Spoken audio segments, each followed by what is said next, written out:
Nancy here. I actually just started recording and realized that I actually wasn't recording, so I have to do the whole thing over again.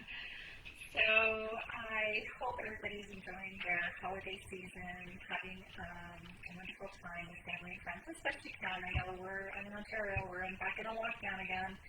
So, this is how it goes, right? So today I wanted to talk a little bit about gratitude, especially as we're bringing, the year is coming to a close and we're coming into a new year. I thought this would be a really great topic for this week. So, let's face it, when we're really busy at work and maybe the kids aren't behaving, or I'm getting a weird message here. I don't know what's going on. Hopefully this is working. Or the kids aren't behaving, or you're not feeling good, or somebody else isn't feeling good, you're taking care of aging parents, you're whatever, maybe all of these things are happening at once. Who knows? That is the time that we need gratitude more than anything. And so today, I thought it would be a great idea to talk about this, especially with everything that's been happening over this past 2 years and all the challenges that we've had to get through. Sometimes it's hard to see the things that we're grateful for, or the silver linings in anything that's happened to us, those sorts of things.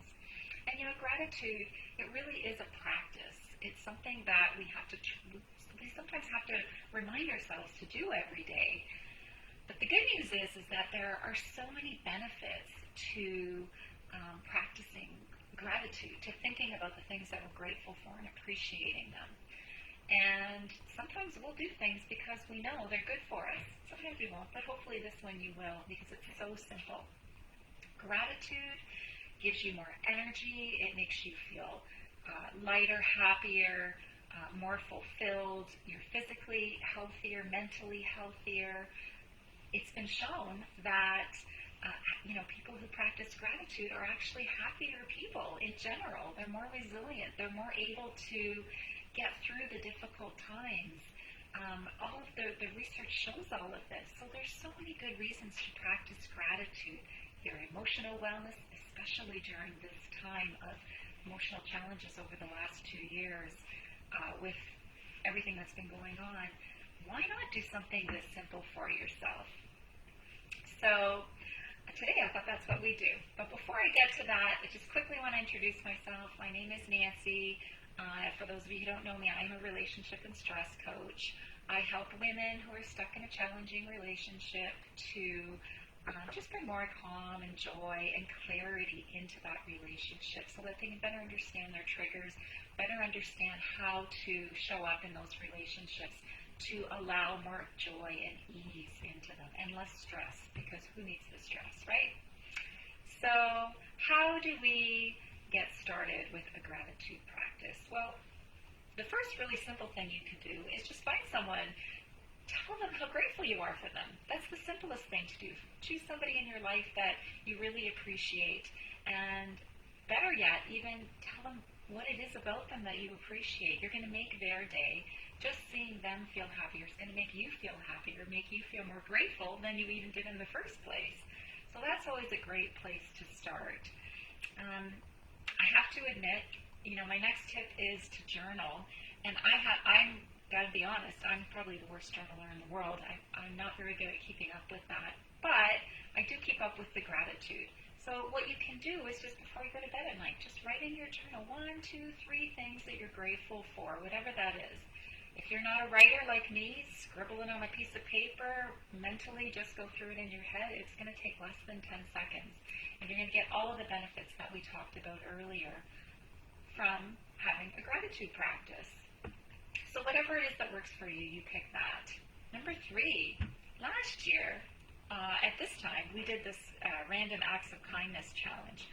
That was so much fun. We had people, paying for coffee at the local coffee place for the person behind them in line or in front of them in line.